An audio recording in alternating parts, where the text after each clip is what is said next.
Assalamu alaikum, all of you. I hope you all are doing great. So, as you know that I had started the series of lectures. Now, this series is related to the journal Science, Everyday Science. So, without wasting your time, let's start our today's class. So, the first one-liner question is rabies. Rabies hydrophobia is a disease recognized by insect or biting. It effect on the central nervous system. अब इसमें basically ये बोल ये रहे हैं कि ये जो डॉग बाइट करता है जब, राइट, जब डॉग बाइट करता है तो होता ये है कि एक तो उस बंदे को पानी से डर लगता है। हाइड्रोफोबिया हम कहते हैं, पानी से जिसको डर डर लगता है उससे हम हाइड्रोफोबिया कहते हैं। ओके, ये एक डिजीज हो जाता है और ये अफेक्ट करता है सेंट्रल नर्वस सिस्टम को। ओके, पहला ये question. The second one liner is pneumonia affects the respiratory system. अगर किसी को ये डिजीज है निमोनिया, तो उसकी वजह से ये क्या होता है कि ये रेस्पिरेटरी सिस्टम को इम्पेक्ट करता है। ओके, अब next one liner is cooking gas is a mixture of butane and propane. जो हमारी कुकिंग गैस होती है वो किससे बनी हुई होती है? वो मिक्सचर होती है दो चीजों का, एक butane and second one is propane. Okay, iron particles rust because of the formation of mixture of ferrous and ferric uh, hydroxide. Okay, so basically ये जो आयरन के आर्टिकल्स होते हैं, मतलब जो ऑब्जेक्ट्स होते हैं वो रस्ट हो जाते हैं, मतलब एक किस्म का उनका कलर कलर चेंज हो रहा होता है या उनको जंग लग रहा होता है, तो वो किस चीज की वजह से हो रहा होता है? इन दोनों की वजह से, इन दोनों की मिक्सचर की वजह से। Okay, the next question is chlorination.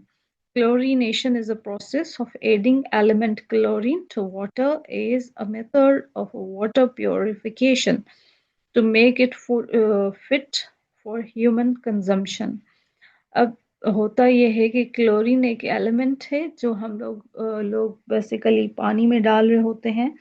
Swimming pools में भी आप जाएंगे तो ये क्लोरीन यूज हो रहा होता है। जो स्विमिंग पूल्स में आपको एक स्मेल आती है पानी में से, तो वो क्लोरीन की होती है। वो बेसिकली इसलिए डालते हैं कि वाटर जो है वो प्योरीफाई हो जाए, राइट। तो ये जो है वो यूज हो रही होती है। Okay, the next question is sulphur is a mixed with rubber to make it more flexible. Sulphur जो है वो मिक्स किया जाता है रबर के साथ ताकि उसको क्या वो फ्लेक्सिबल हो जाए। Okay, dysentery is an intestinal inflammation, especially in colon, that can lead to severe diarrhea with mucus or blood in feces pieces. Okay जी, अब ये जो है वो डायसेंट्री एक किस्म का डिजीज है, उसकी वजह से ये सारी चीजें होती हैं। आपकी जो है वो इंटेस्टाइन में जो है वो इन्फ्लेमेशन आ जाती है और सिवियर किस्म का डायरिया आप कहें या जो है वो म्यूकस आ जाता है। ये सारी चीजें जो होती हैं वो डायसेंट्री की वजह से होती हैं। Okay, Vibrio cholerae is a gram negative comma shaped bacteria. Okay, निकोमा शेप्ड एक किस्म का बैक्टीरिया होता है। Some strengths of V cholera, virus cholera और कॉज द डिजीज कॉलरा। कुछ ये भी कह रहे होते हैं कि ये जो है वो प्रॉब्लम क्रिएट करता है जिससे कि आपको कॉलरा होता है या जो है वो डिजीज कॉलरा होता है। बेसिकली ये बोल रहा है कि ये एक किस्म का डिजीज है, बैक्टीरिया कोमा शेप्ड बैक्टीरियम है। Okay, vibrio Koliya. Okay, the next question is Tenetophobia. Tenetophobia is an extreme and irrational fear of death. Okay. टेनेटोफोबिया एक किस्म का डेथ से फियर होता है कि जो है वो कोई कोई लोग उनके सामने डेथ की बात करें तो वो रोना शुरू कर देते हैं, राइट। तो ये इट्स अ जो है वो thanatophobia is an extreme and irrational fear of death. Psoriasis is a common skin condition that causes skin redness and irritation. अब ये भी स्किन का डिजीज है, जैसे स्किन उसमें क्या हो जाती है, स्किन कॉज करती है, रेड हो जाती है या इरिटेशन हो जाती है, तो ये एक किस्म का डिजीज है. Okay. Hippocratic oath is an oath historically taken by the physicians and other healthcare professionals swearing to practice medicine ethically, and it is widely believed to have been written by Hippocrates, often regarded as the father of Western medicine. ये एक बंदे का नाम है जिसे हम लोग father of medicine भी कहते हैं, फादर ऑफ वेस्टर्न मेडिसिन. तो ये एक किस्म का जो है वो नाम ही उनका पड़ गया, मतलब ये दिया गया है इन पे कि ये हिप्पोक्रेटिक ओथ, जैसे उस बंदे के ही नाम से ये जो है वो रखा गया है. So often regarded as a father of western medicine और by one of his students. Okay.